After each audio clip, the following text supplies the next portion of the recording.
Bonsoir à tous, merci d'être venus si nombreux.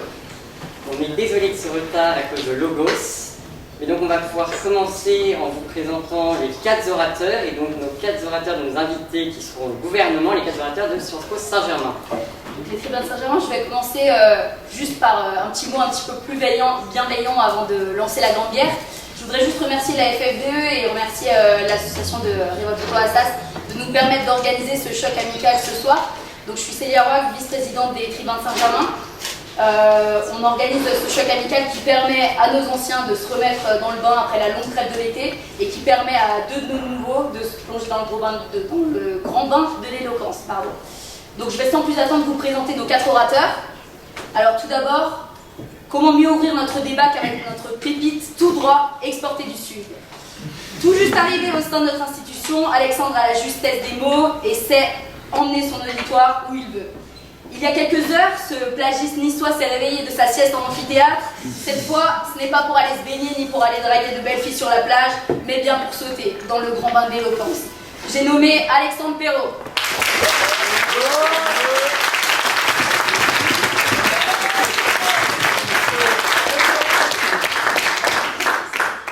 Notre second orateur n'est autre que le coup de cœur des anciens. Cette nouvelle recrue, forte de son concours d'éloquence au lycée, a retrouvé son amour pour les mots en mettant les pieds dans notre école en septembre. Il marche désormais sur la route des tribuns et sait faire de ses critiques acerbes de vrais coups de couteau pour ses adversaires. Ce soir, ce jeune nous saura aiguiser les crocs pour être redoutable sur ce premier choc. Mesdames et messieurs, Romain Ziri.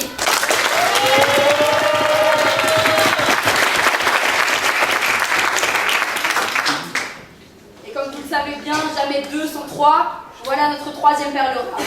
Cravate serrée et veste ajustée, ce visage bien connu reprend aujourd'hui le chemin de la FFDE. Après un an à Varsovie, Arthur Königsberg est de retour et plus près que jamais pour remonter à la tribune. À titre de champion de France de débat parlementaire à son CV en 2017, Arthur garde la même devise, ramener la coupe à la maison. L'Assemblée est son terrain de jeu quotidien. Ce soir, il nous donne de son talent au tribun qu'à une condition, écraser les petits bourgeois de Révolte Toi Assas. Chère Assemblée, Arthur Königsberg.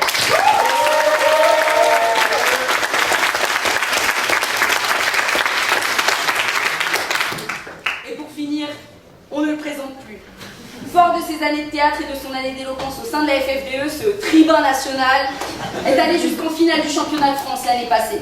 Président de l'association des tribuns de Saint-Germain quand il ne dort pas et qu'il ne boit pas, il attire, il envoûte et vous convainc sans même que vous n'ayez le temps de vous en apercevoir. Même quand il crache sur sa paroisse, il le fait avec passion. Vous boirez ses paroles et Camille Wolf boire à la concurrence.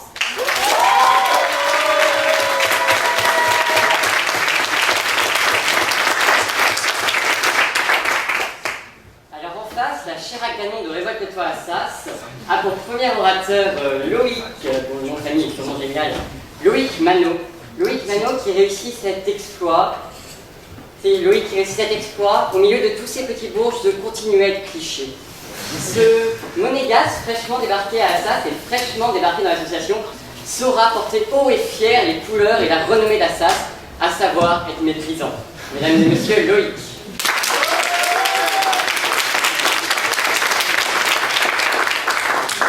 Notre second orateur, Mahamat,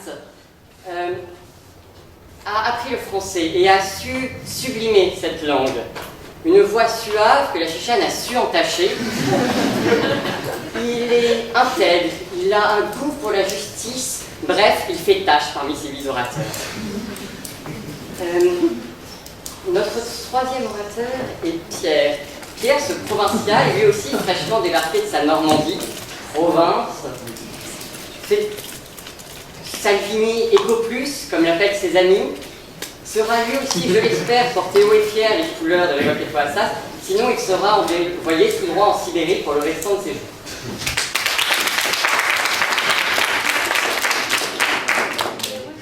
Et enfin vient notre président, Antoine Genet. De toute façon, je vais me faire virer à la fin.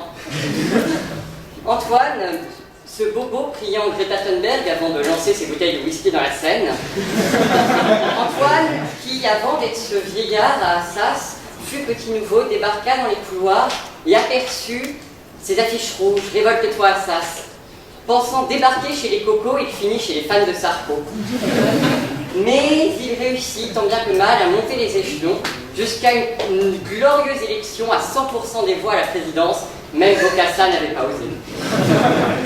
Mais méfiez-vous, derrière ces chaussettes d'avocat, ces cravates à fleurs, Antoine est un repris de justice qui saura transformer n'importe quelle chaussure en un projectile, en une arme de destruction massive au service du débat. Mesdames et messieurs, Antoine Genet.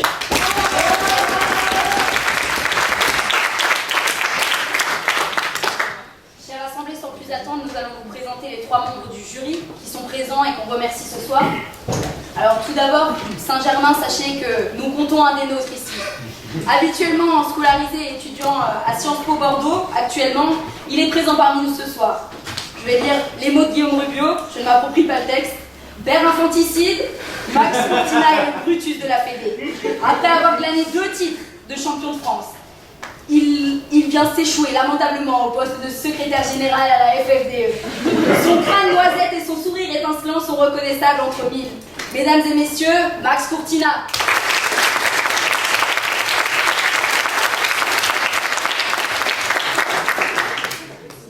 Ce soir, on m'avait dit qu'il y avait 2 non-juristes dans la salle et qu'il ne fallait donc pas être trop technique. J'ai tiqué et je me suis dit plutôt 1,5 que 2, puisque nous comptons Céline Maziri. Céline Maziri n'est pas juriste, mais en connaît beaucoup plus sur le droit que n'importe quel juriste. Elle en connaît d'ailleurs beaucoup plus sur n'importe quelle matière que n'importe qui dans cette salle. Ses enfants n'iront pas à l'école, puisque à la maison, ils auront des cours de poésie, de droit, d'économie, de finance, de sociologie, de géographie, d'histoire et de littérature. On lui reconnaît un défaut, elle n'est pas encore experte en botanique. Bref, Céline est venue, dans sa grande bonté au milieu de nous, comme un des mortels, pour arbitrer et être pendant plus d'1 an la présidente de la Fédération française de débat et d'éloquence l'an dernier.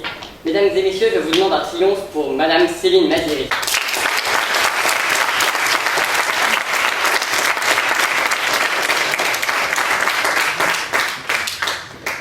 Enfin, Arthur de Palaisieux. Arthur est passé par Assas. Il n'est pas ce que notre fac a fait de mieux. Mais il a une belle gueule, il sait aligner 3 mots. Il est donc tout naturellement venu à Révolte-toi Assas. Il n'est pas non plus ce que notre assos a fait de mieux. Mais à force de travail et de détermination, il est rentré à la Fédération française de débat et d'éloquence. Et il en a même pris la tête cette année. Il fallait être complètement inconscient pour passer après Céline Maziri. Et c'est cette inconscience qui est venue noyer dans vos mots ce soir. Arthur, bon courage pour cette année, et vous, orateurs, sans pression. Mesdames et messieurs, Arthur de Palaisieux, le président de la jury.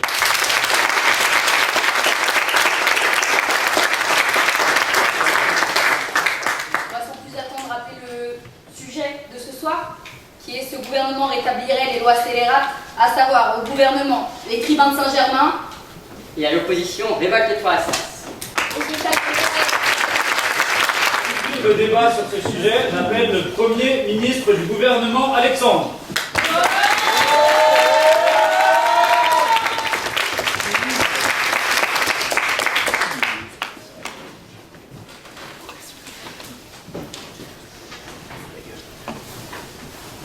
Une préfecture incendiée, des permanences vandalisées, des centres culturels réduits en cendres, les quelques braises encore incandescentes du chapiteau de Champloup-les-Vignes, le symbole de l'accès à la culture pour les jeunes des cités, doivent aujourd'hui nous éclairer. Doivent vous éclairer sur la réalité des violences dont les mouvements radicaux et extrémistes sont capables. Chers membres de l'Assemblée, ne vous méprenez pas. Ces actes terribles, perpétrés en marge de mouvements sociaux, ne sont pas le fruit d'une quelconque violence que légitimeraient les contestations sociales, mais bien le fruit de la volonté de faire passer un message clair, celui que le dialogue sans la violence n'est pas possible. Les récents événements dont j'ai fait la mention ont confirmé le sentiment de plus de 2/3 des Français qui considéraient que le précédent gouvernement n'était plus à la hauteur pour maintenir l'ordre. La démission de mon prédécesseur, en réponse à la défiance des Français, me permet de prendre la parole pour la première fois dans cet hémicycle avec les nouveaux membres du gouvernement pour vous garantir que notre mot d'ordre sera simple. Mettre fin au sentiment d'insécurité que ressentent nos concitoyens dans leur propre pays. Pour cela, Françaises et Français attendent des mesures fortes qui pourront enfin faire la différence. Le projet absolument nécessaire que nous vous présentons est la remise en place de l'état d'urgence. Un état d'urgence qui ne servira qu'à une seule chose, rétablir les lois scélérates. Avant de vous offusquer, laissez-moi vous rappeler que ce volet de 3 lois répressives, qui incluait une interdiction de l'apologie dans la presse, une condamnation des individus coupables d'associations de malfaiteurs et l'interdiction de la propagande anarchiste, fut d'une efficacité rarement observée. Elle a condamné les mouvements anarchistes et leur propagande par le fait, si ce n'est à l'oubli, sinon à une mutation radicale de leurs moyens d'action. Aujourd'hui, le gouvernement ne propose plus simplement de s'attarder sur les libertaires, qui ne sont plus les seuls mouvements politiques à représenter une menace directe. Non, ces lois scélérates seront adaptées à ce qu'on qualifie aujourd'hui d'autonomes et à ces mouvements à la fois radicaux et extrêmes qui, bien que ne se revendiquant pas de l'anarchisme, utilisent pourtant bel et bien les mêmes moyens d'action. Ces moyens d'action agressifs sont la raison de l'escalade actuelle de la violence lors des mouvements sociaux, ce qui pousse nos forces de l'ordre, jusqu'alors abandonnées par le gouvernement, à accepter cette escalade en leur répondant par une sévérité égale pour garantir la sécurité des manifestants, parfois même, et c'est là le plus grave, aux dépens de ces derniers. Je vous en prie. Monsieur, comment faites-vous la différence entre un mouvement violent et de simples débordements qui ont lieu en marge de manifestation? Tout simplement, les deux seront regroupés au sein d'un même terme. Tout simplement parce que si dans un mouvement violent, il y a des choses qui sont faites à l'égard des manifestants, eh bien, ça sera condamné par les lois scélérates. Monsieur le garde des Sceaux, Monsieur Zéry éclaircira les questions relatives aux modalités du rétablissement de l'état d'urgence et à la manière dont les insurrectionnels n'auront plus moyen de semer le trouble à l'ordre public. Quant au ministre de l'Intérieur, Monsieur Königsberg, il s'attachera à vous expliquer la nécessité de proscrire tout média vecteur de haine pouvant faire l'apologie du crime. La nécessité également de proscrire tout élément qui pourrait créer de l'insurrection au sein des manifestations.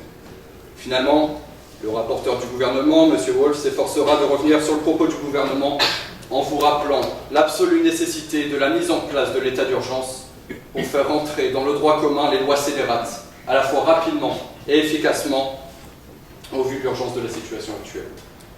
Ce gouvernement met un point d'honneur à rétablir un sentiment de confiance et de sécurité parmi nos concitoyens. L'adoption d'un volet de loi scélérate qui serait à la fois neuve, moderne et adaptée aux enjeux contemporains est le seul moyen de renouer avec cette confiance. L'instauration de ces lois ne répond pas à un calcul du gouvernement pour étendre ses pouvoirs et enlever des libertés aux Français. Non, rétablir les lois scélérates est le seul moyen de redonner une voix qui serait à la fois claire et audible aux revendications et aux mouvements sociaux qui tiennent à cœur aux Français. Qu'ils marchent pour la PMA, pour le climat ou habillés d'un gilet jaune, nos concitoyens ne doivent plus subir les assauts et les violences de groupes radicaux et marginaux qui, avec leurs propos parfois, leurs points plus souvent, décrédibilisent ces causes. Montesquieu l'affirmait déjà, il faut changer de maxime d'État tous les 20 ans, parce que le monde change.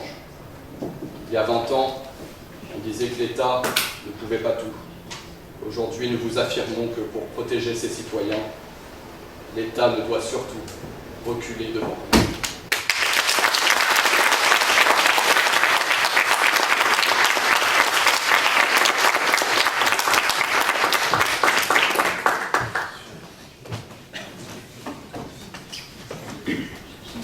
Pour lui répondre, j'appelle le leader de l'opposition, Loïc.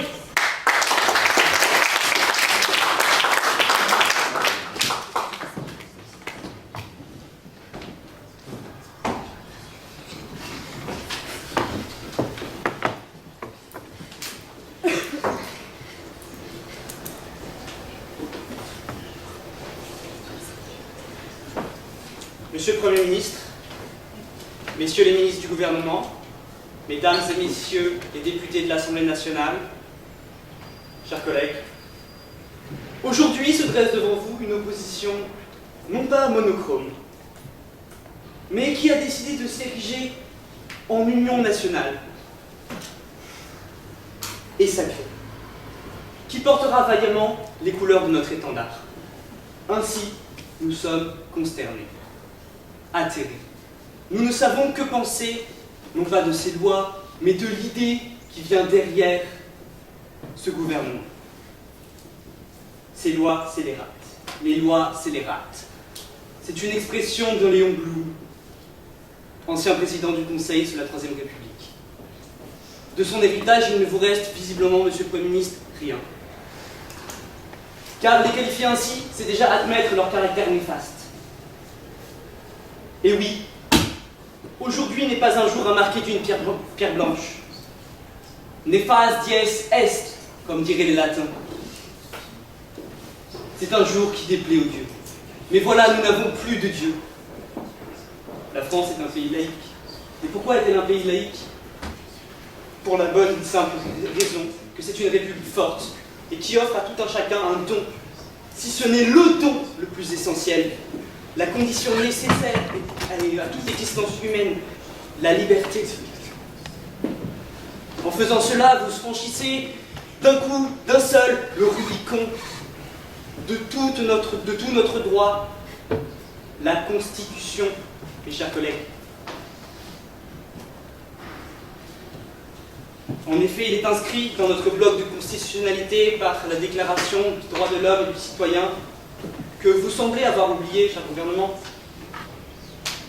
qui n'était pas, je le rappelle, lors de la première promulgation, un texte à valeur constitutionnelle, mais qui l'est désormais, montrant ainsi notre attachement à ce qu'il y a de plus précieux chez l'homme. Vous voyez, avec votre texte mortifère, vous nous ramenez aux heures les plus sombres de notre histoire. Car oui, en effet, interdire l'anarchisme, c'est déjà quelque part avoir un pied dans le fascisme. Je prendrai votre question tout à l'heure. Vous voulez violer nos dispositions constitutionnelles les plus élémentaires. Soit. Nous ne resterons pas sans voix. Nous ne serons pas vos anarchistes idéalisés. Nous ne resterons pas les bras ballants. Car nous sommes la représentation nationale. Vous ne l'êtes pas. Promulguer de telles lois, c'est exclure une partie de la nation, c'est donc extraire une portion de la souveraineté. C'est donc montrer de vous-même la faiblesse de votre pouvoir. La faiblesse, l'inconsistance, la liquidiscence, l'impertinence de votre pouvoir face à nous, Assemblée nationale, face à moi, qui représente la nation tout entière. Et puis au fond, posons-nous 2 minutes pour nous extirper de ce cambouis. Vous porterez à notre connaissance une loi liberticide. N'ayons pas peur des mots. Votre question, monsieur. Merci, monsieur le chef de l'opposition. Vous incarnez la crédibilité de votre groupe. Alors répondez précisément, s'il vous plaît, à cette question. Quel article de la Constitution violons-nous?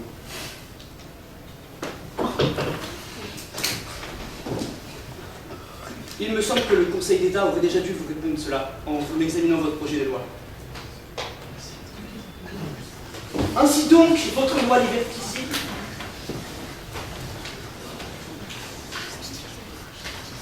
va pour quelques débordements subsidiaires du 1er mai. Quel est son intérêt? Posons la question.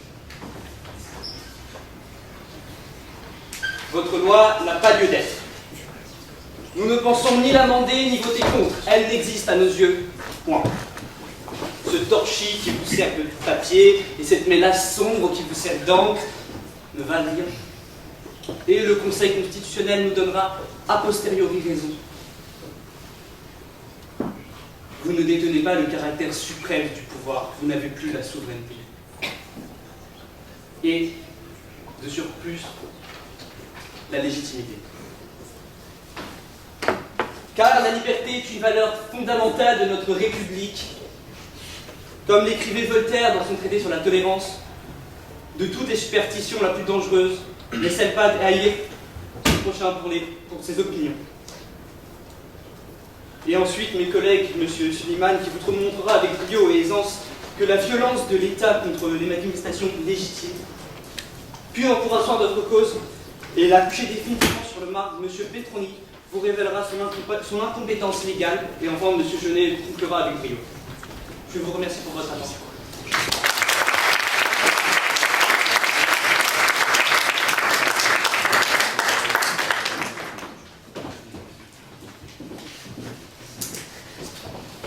Merci, monsieur le député. J'appelle pour lui répondre le deuxième ministre du gouvernement, Romain.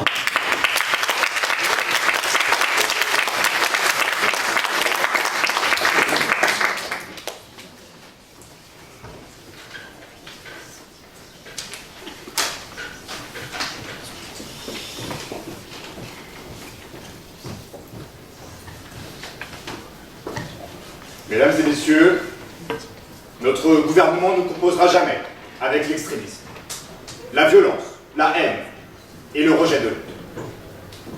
Dans notre histoire, l'extrémisme a déjà failli nous conduire à la dîme. C'est un poison. Il divise, il pervertit, il détruit. Il s'agit d'un danger pour l'État et sa pérennité par les violences qu'il entraîne. Pour notre société, c'est un péril, car il ne propose aucune solution concrète. Et pour les mouvements sociaux et leurs revendications, qu'ils annihilent en monopolisant l'attention. Car un État de droit est un État qui permet à ses citoyens de manifester ses êtres. Monsieur le chef de l'opposition, vous expliquez que les agissements de ces personnes sont néfastes. Les lois scélérats sont faites pour arrêter des scélérats. Ces scélérats sont des criminels. Vous expliquez ensuite que le Conseil d'État pourrait retoquer possiblement notre projet de loi. Laissez-moi vous l'apprendre, je pense, mais c'est regrettable. C'est le Conseil constitutionnel qui s'en occupe. Enfin, vous parlez d'anarchistes. Monsieur le Premier ministre n'en a absolument pas parlé, n'a pas évoqué l'anarchisme. Vous centralisez le problème sur un groupe d'individus majeurs. Or, nous regroupons les extrémistes, les radicaux, et pas uniquement les anarchistes, comme vous l'avez expliqué. La mise en place de l'état d'urgence est, nous en avons conscience, lourde de sens. Nous ne pouvons tolérer une situation dans laquelle il n'est plus possible de porter ces idéaux. Néanmoins, l'arsenal judiciaire qu'une telle mesure implique nous est absolument nécessaire. Et les pères fondateurs de notre République nous ont donné les capacités de lutter contre les fléaux d'aujourd'hui. Nous intégrons à notre projet des outils judiciaires permis par l'état d'urgence.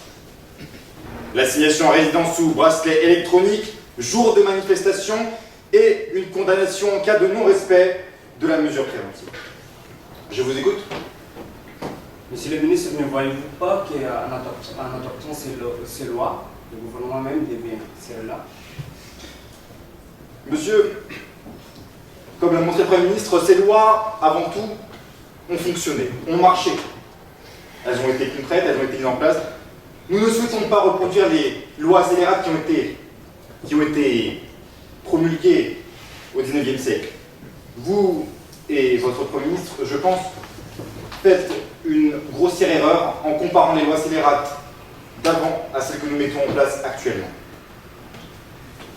Ainsi, une personne reconnue comme insurrectionnelle par les forces de l'ordre fera l'objet d'une comparution immédiate et le préfet pourra par la suite l'assigner à résidence pendant les manifestations.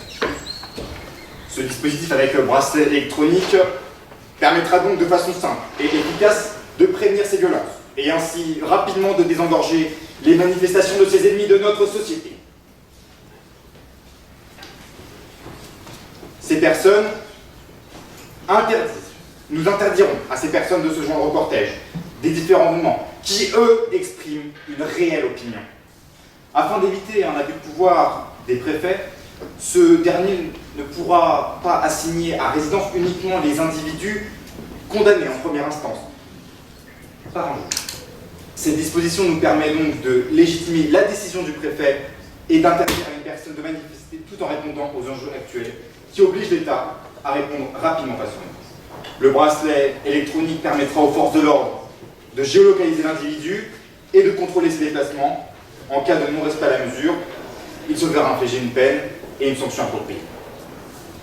Mesdames, Messieurs, ne laissons pas des commerçants assister au retour des casseurs qu'ils voient revenir de semaine en semaine, inlassablement. Ne laissons pas des manifestants, ne laissons pas nos forces de l'ordre seuls face à ces ennemis de la République qu'ils ne peuvent contenir. L'établissement de l'état d'urgence prévu par la loi numéro 55-385 du 3 avril 1955 se justifie par le péril imminent d'atteinte grave à l'ordre public. Or, comment parler d'ordre public? Comment parler d'atteinte grave à l'ordre public lorsque les rues de Paris sont en feu, lorsque les symboles de la République sont bafoués? Notre projet de loi n'est pas répressif, mais garant des libertés. Nous avons vu, nous avons subi les excès d'une violence folle, autant contraire aux intérêts de la défense nationale qu'aux libertés politiques. Le danger est grand, grand doit être notre courage. L'humanité vit de justice et de liberté.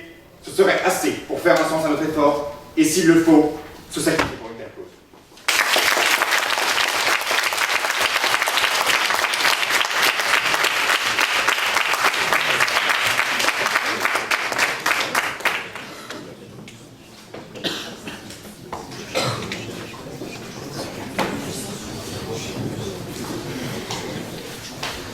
Pour lui répondre, j'appelle le deuxième député de l'opposition, Mahat.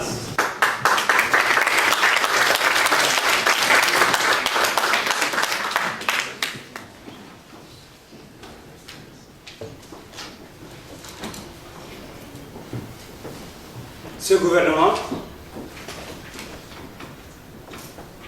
vient de violer toutes les libertés fondamentales dans ce pays, quelles que soient qui sont prévues à l'article 9 de la Convention européenne des droits de l'homme et du citoyen ou à l'article 10 de la Déclaration des droits de l'homme et du citoyen. En ce qui concerne l'article 10 et l'article 9 de la Convention européenne, l'article 10 de la Déclaration des droits de l'homme et du citoyen et l'article 9 de la Convention européenne, la liberté d'opinion, la liberté d'expression, la liberté de manifester, toutes ces règles qui ont à valeur constitutionnelle que vous venez de faire. Oui. Comment voulez-vous dire à ces peuples que face à cette injustice, face à l'injustice, à la précarité et à la violence de l'État, au mépris de ses propres citoyens, qui ne se manifestent pas, qui ne se révoltent pas. La révolte est le fondement même de la liberté. Oui. Car la liberté, c'est ce qui nous permet d'exprimer ce qu'on sent. Oui. Parce que s'il y avait des revendications et s'il y avait des violences, parce que ce gouvernement n'a pas fait son travail. Oui, parce qu'il n'a pas fait son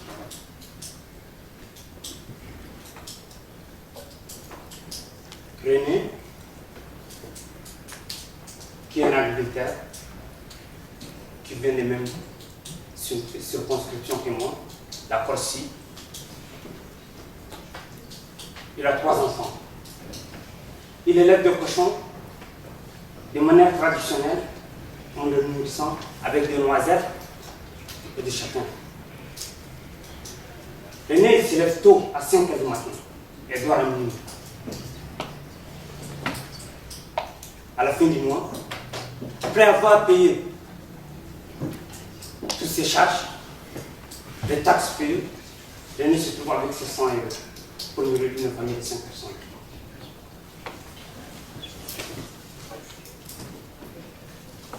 Où est passé ce gouvernement en disant il y a des violences?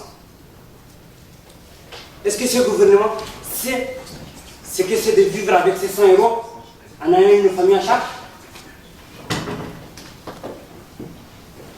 Vous parlez de la violence. Mais où est passé ce gouvernement quand René se bat pour nourrir sa famille, pour élever ce cochon? Où est passé ce gouvernement quand René va faire ses courses au supermarché où il se bat pour remplir sa voiture d'essence pendant que les taxes augmentent de jour en jour. Oui, monsieur. Monsieur le député, vous parlez de précarité. Connaissez-vous le montant du SMIC en France? C'est pas le problème des chiffres qu'on est là. C'est le plus social qu'on a besoin de résoudre. Et justement, c'est à cause de ça que vous n'arrivez pas à apporter une solution. Et c'est pour ça que vous songez à interdire la liberté de manifester, la liberté d'exprimer ses opinions. Ces lois, ces relations de lois liberticides, sont incompatibles avec des libertés individuelles. Ces lois sont tyranniques, qui sèment la haine.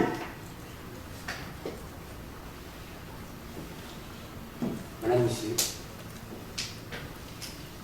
en adoptant ces lois, ce gouvernement lui-même devient là. Lui-même devient un gouvernement criminel. Oui, car c'est ça le problème. Un gouvernement qui n'écoute pas son peuple.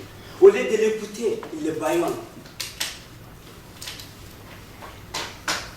Cher gouvernement, je vous invite à écouter votre peuple. C'est le peuple qui est beau.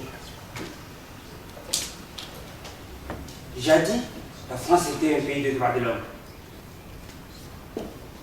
Aujourd'hui, à cause de ce gouvernement, la France est au même rang de la Russie, avec la Russie, la Turquie, et même Erdogan se moque de la France. Parce que la France utilise la méthode la plus violente qui est là. Mesdames et messieurs, la révolte, comme disait Albert Camus, est la dimension essentielle de l'homme. Alors, votons contre la tyrannie de ce gouvernement.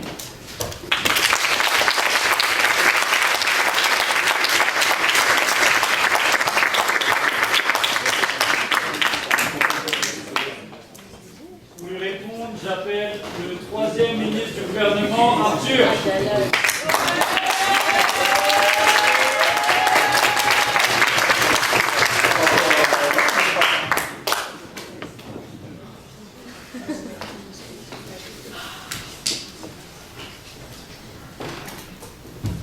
Monsieur le Premier ministre, messieurs les ministres, messieurs les députés, le président de la République a fixé un cap clair. Réduire le climat et le sentiment d'insécurité, d'impunité et de violence dans notre pays. Ce cap, qui paraît pour vous être une péninsule, si ce n'est un gouffre, je le tiendrai.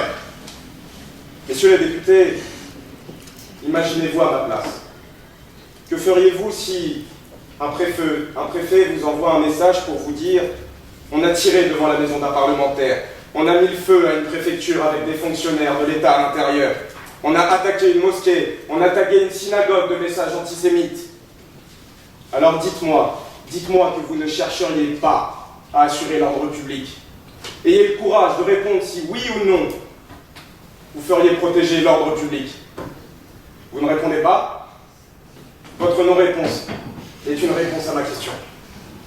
Et monsieur le député, vous avez déclaré que nous violions la CEDH. Mais l'article 15 de la CEDH prévoit justement une appréciation nationale en cas de danger public. Un danger menaçant la vie de la nation.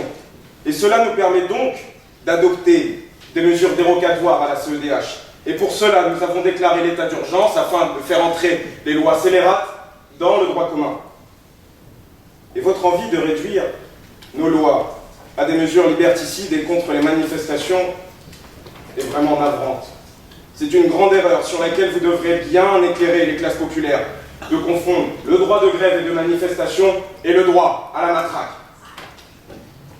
Avec la restauration de ces lois, qui ont prouvé leur grande efficacité, nous voulons endiguer et détruire les kidnappeurs des manifestations, de ceux qui s'installent dans des mouvements sociaux, un événement où leur présence n'a jamais été souhaitée par la grande majorité des participants. Ces gens-là parasitent tous les mouvements sociaux. Ils prennent leurs aises, pondent des œufs dans le nid des autres, et de ces œufs explosent des coquilles qui font naître la violence inouïe que nous connaissons depuis tant et tant d'années. Elle est là, l'origine de la violence. Et lorsque les violences éclatent, Nos policiers et nos gendarmes répondent pour assurer l'ordre public. Celui seul qui garantit les libertés individuelles. Et lors de leur mission de maintien de l'ordre, il arrive, et toutes les forces de maintien de l'ordre le disent, que des innocents soient interpellés, soient blessés, ou pire, soient éborgnés. Et en excluant ces parasites des manifestations, nous réduisons donc le risque pour les manifestants pacifiques d'être pris pour ce qu'ils ne sont pas. Les lois scélérates nous offrent 2 volets d'action supplémentaires de celui évoqué par le garde des Sceaux. Un contrôle d'une certaine presse et un contrôle sur les associations qui légitiment et qui sont à l'origine de ces violences. Monsieur le député, je prends votre question. Merci. J'ai pris la peine de vous écouter avec la plus grande attention. Et la seule chose qui ressort... Monsieur le député, je vous ai autorisé à me poser une question, pas à m'interrompre pendant mon discours. Est-ce que vous êtes prêt à sacrifier votre liberté à votre sécurité personnelle? Les lois scélérates s'appliquent à des manifestants criminels et je ne me considère absolument pas comme un manifestant criminel. Donc à compter de ce jour, après le vote du Parlement des nouvelles lois scélérates, seront interdits les journaux qui font l'apologie directe et indirecte de la violence. Ils seront interdits et les responsables de publication et de rédaction seront punis. Nous avons déjà identifié ces journaux, le Ravachol, Des Nouvelles du Front, Anarchia, Actualu, Quartier Libre, La Horde, ces journaux d'extrême gauche, et pour l'extrême droite aussi, Rivarol, Minute et Présent, qui ne sera plus présent. Ces journaux constituent des menaces pour l'ordre public. Aujourd'hui, après tant de violences, ils ne peuvent plus être acceptés et les appels à la haine ne devraient jamais être banalisés. Et à compter de ce jour, les associations d'extrême gauche comme l'Action antifasciste de Paris banlieue et les Rapaces, et à l'extrême droite, Génération identitaire, Rivarol ou encore l'Action française, seront dissoutes. Nous interdirons également, et je prends toute l'ampleur d'une telle déclaration ici, dans ce lieu, nous interdirons les associations d'assas, que nous soupçonnons vivement d'être les instruments de l'extrême droite. Hormis Révolte-toi Assas, qui n'a de souhait de révolution que dans son nom.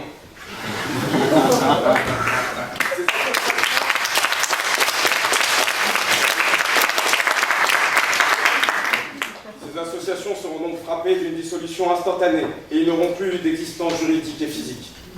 Et finalement, dans ce débat, je comprends une chose que vous ne comprenez pas, ce qui est en jeu, ou que vous ne feignez de ne pas comprendre.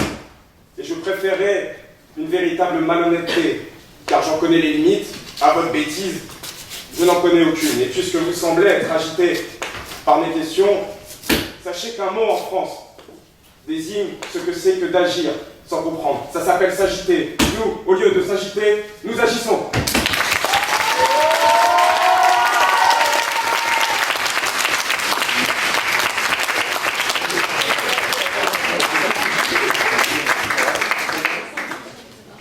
Merci, monsieur le ministre. Pour lui répondre, j'appelle le 3e député de l'opposition, Pierre.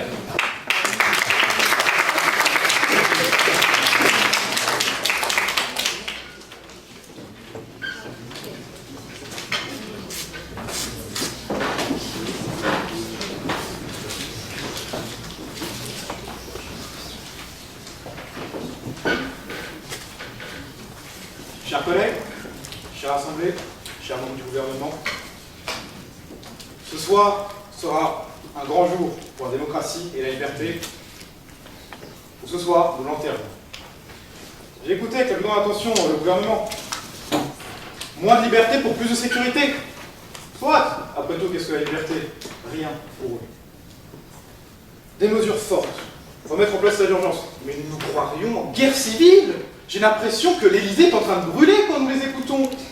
Une poignée de personnes brûlent un restaurant que ces gens fréquentent probablement avec assiduité. Mais nous ne vivons pas tous au Fouquet. Enfin, j'ai l'impression d'être de retour sur les bancs du lycée, à lire 1984, moins de liberté, plus de sécurité, soit. Mais est-ce que vous seriez prêt à sacrifier votre liberté pour être sûr, qu'il y ait 2 ou 3 manifestants moins dans la rue? Le gouvernement souhaite écraser la première de nos valeurs, la liberté. Nous sommes la France. Nous lui avons donné une vocation universelle. Nous sommes les héritiers de Voltaire. révolution.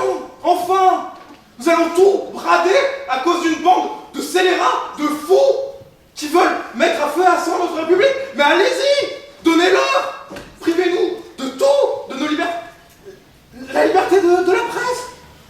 Qu'est-ce que vous voudrez en faire? Ou, bon, après les journaux fascistes et gauchistes et extrême gauche, vous comptez faire quoi? Vous comptez interdire le Figaro Libération parce que l'un peut faire l'apologie parfois de la droite et l'autre de la gauche? Je prendrai votre question, vous en faites pas.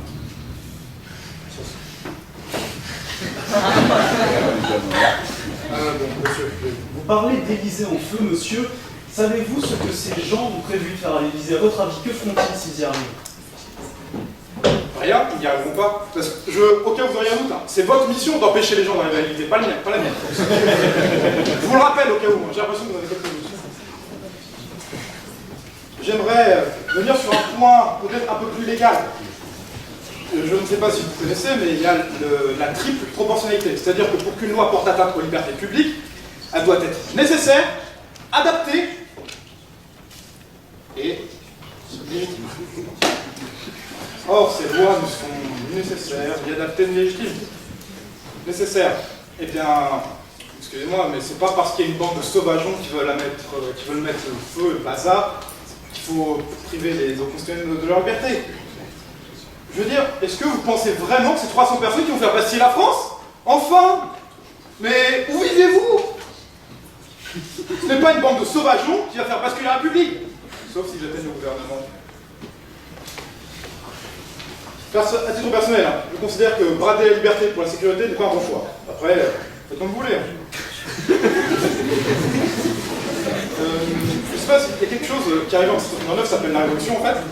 Et il y a l'article 10 de cette déclaration des droits de l'homme et du citoyen qui donne une liberté politique, religieuse et d'expression.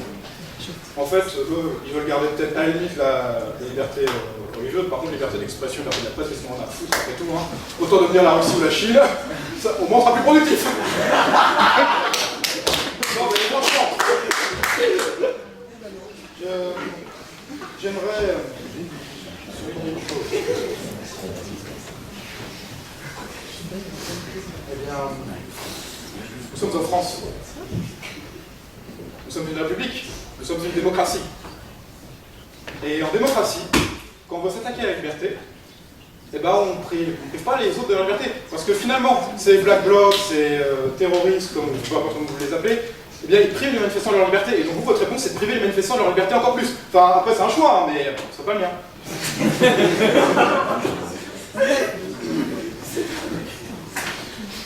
Nous ne laisserons pas ce gouvernement écraser notre liberté. Aujourd'hui, c'est un combat historique. Et vous, législateurs, souvenez-vous que vous n'êtes pas les représentants d'une caste privilégiée, mais vous êtes les représentants du peuple français. Que la source de l'ordre, c'est la justice. Et que la tranquillité publique vient de la liberté. Car nous, l'opposition, sommes là pour vous protéger. N'ayez pas peur. Tant qu'il y aura des hommes de foi pour vous protéger, la liberté sera préservée.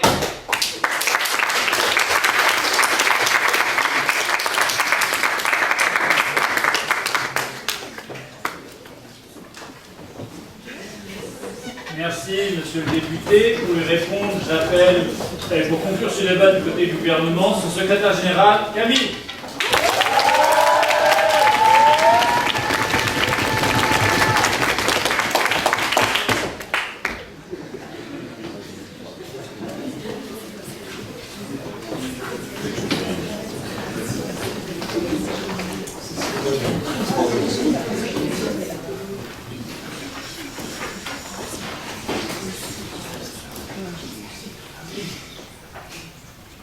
L'anarchie est partout, quand la responsabilité n'est nulle part. Il y a plus de 100 ans, cette Assemblée a pris ses responsabilités en adoptant des lois scélérates. Faisant fi des divisions partisanes, elle a décidé de doter la République des outils nécessaires à sa défense face à ceux qui voulaient la jeter au sol par le couteau, le fusil ou la dynamite. Malgré l'opposition de principe de certains idéalistes, les élus du peuple ont su faire bloc face à la menace de l'insurrection. Et c'est ensemble qu'ils ont triomphé. Vous parlez d'union, d'héritage. Vous semblez oublier d'une part que c'est l'union des parlementaires qui a permis d'adopter ces mesures, avec plus de 4/5 des votants en faveur. Et, on va dire, vous l'appelez de vos voeux, mais j'y reviendrai, nous sommes sans doute sur la même ligne. Nous n'excluons nulle part de la nation. Nous l'unissons, nous la fédérons face à une minorité qui n'en a cure, qui ne cherche qu'à y mettre fin.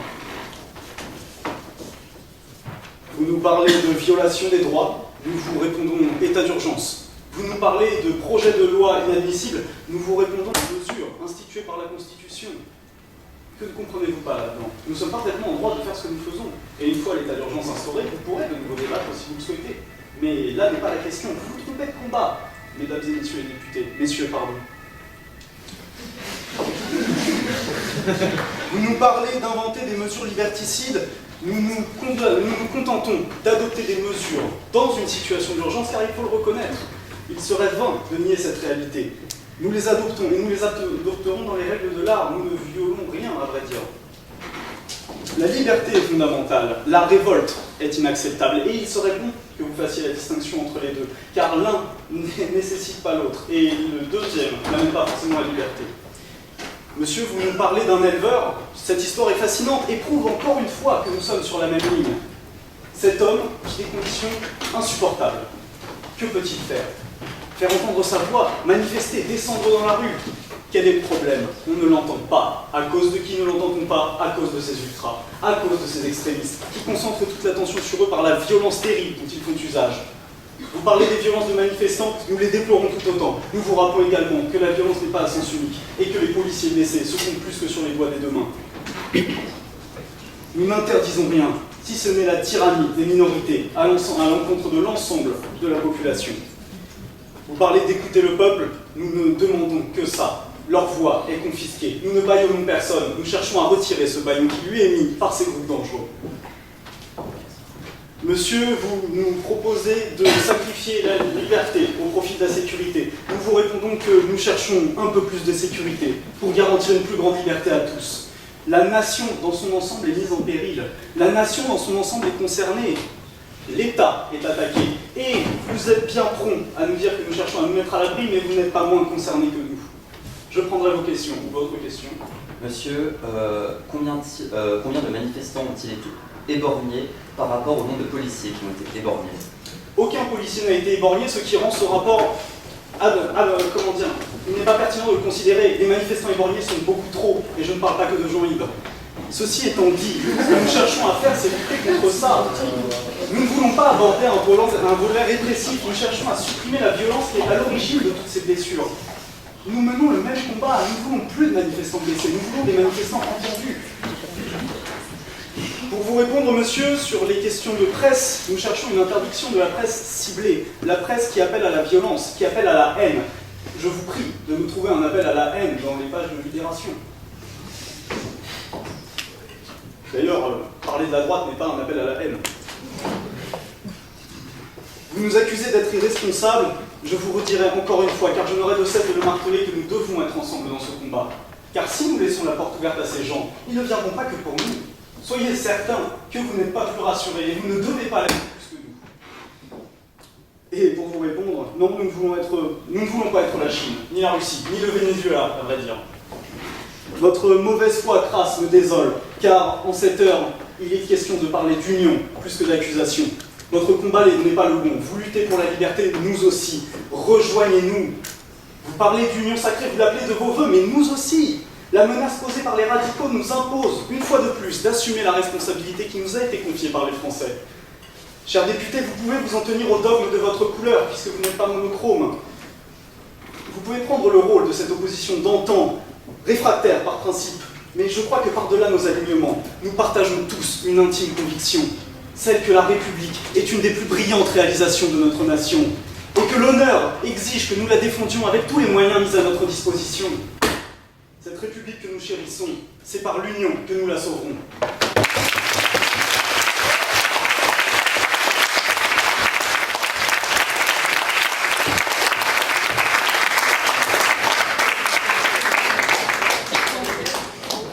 Merci, monsieur le secrétaire général. Pour clôturer ce débat, j'appelle Antoine, le secrétaire général de l'opposition.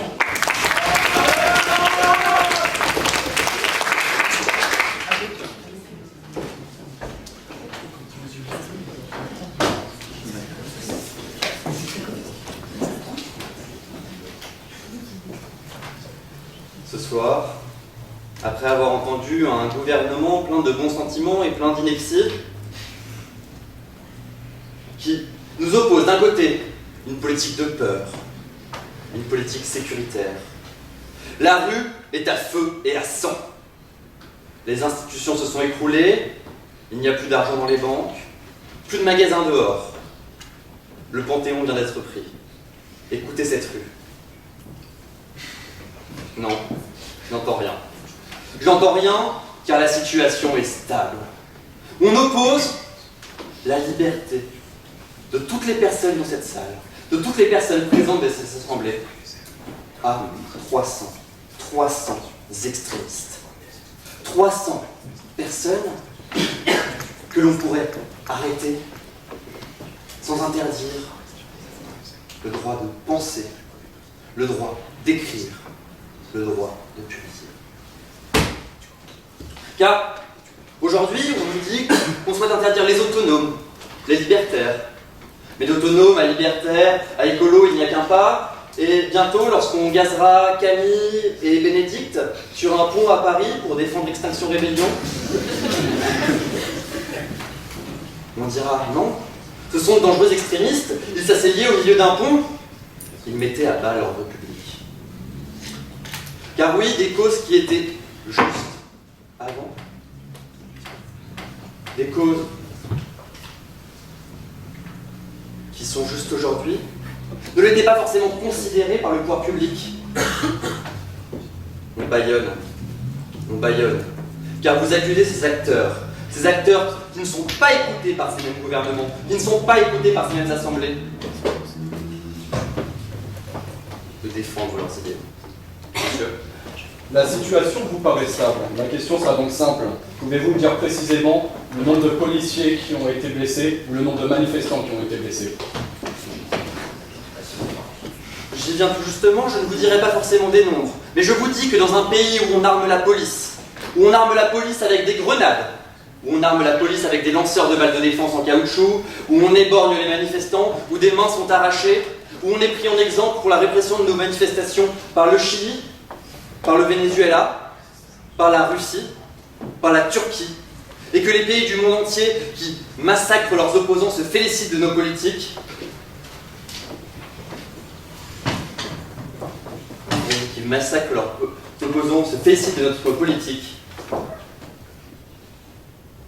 font gagner justement ces mouvements, font gagner l'anarchie, font gagner les autonomes, font gagner les libertaires. Car ce n'est pas en fait votre sécurité qu'ils souhaitent, c'est la leur. C'est la leur. Ils ont peur de 300 individus. Ils ont peur pour, soi-disant, ces manifestants gilets jaunes sur lesquels ils tirent violemment, alors qu'avant la France était réputée pour ses manifestations. Réprimées, sans violence, encadrées sans violence, sans débordement. Qu'est-ce qui a changé entre-temps? Ce qui a changé entre-temps, ce n'est pas ces idées qui existent depuis le 19e siècle, ces idées qui sont mises en place depuis le 19e siècle, et ce gouvernement qui essaye de ressurgir une loi de notre temps. Comme je l'ai rappelé, le contexte actuel n'est pas le même. À l'époque, on tirait sur des présidents. À l'époque, on tirait sur des députés. Actuellement, qu'est-ce qu'il y a? Rien comme des débordements. On serait en Angleterre, là où une députée a été tuée par des pro-Brexit. D'accord? Mais est-ce que ça vaut le prix de la liberté d'un peuple? Est-ce que ça vaut de gagner ses idées? Est-ce que ça vaut le fait de tous nous bâillonner? Et l'ordre arbitraire est déjà mis en place, vu que monsieur le deuxième ministre a rappelé qu'il voulait interdire toutes les associations, sauf une seule d'une université, sans avoir fait aucun tri. Écoutez la rue, messieurs.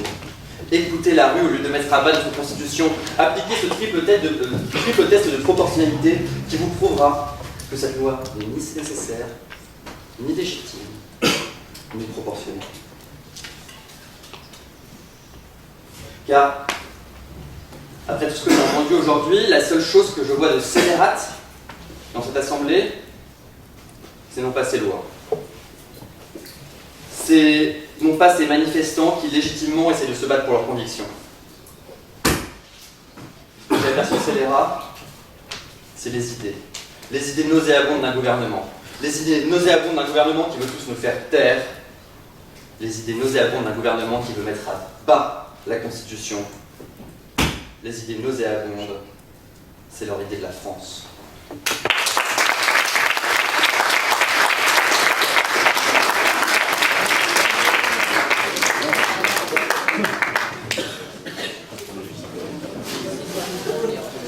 Merci, monsieur le secrétaire général.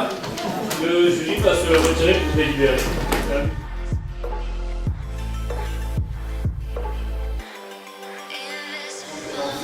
Mais pour sa capacité à avoir réussi à nous faire douter et à retourner un peu l'esprit qu'on avait tout au fil de ce choc, on a choisi de donner le titre de meilleur orateur à Antoine.